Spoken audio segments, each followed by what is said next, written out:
जहां तक मेरा मानना है कि हम सभी को, अगर हम आज के इस युग में जीना चाहते हैं तो हमें टेक्नोलॉजी को अपनाना होगा, क्योंकि आज टेक्नोलॉजी डे बाय डे बढ़ रही है।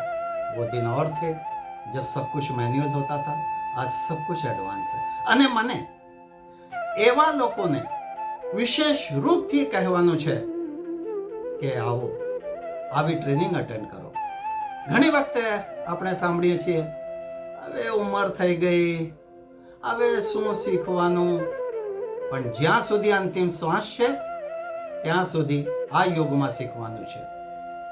Whether you are in profession, you are in job, you are in business, or even I would like to say if you are in family life, such technology is very essential.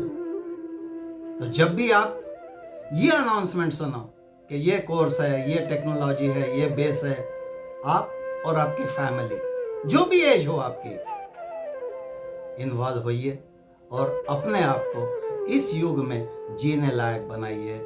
Thank you very much.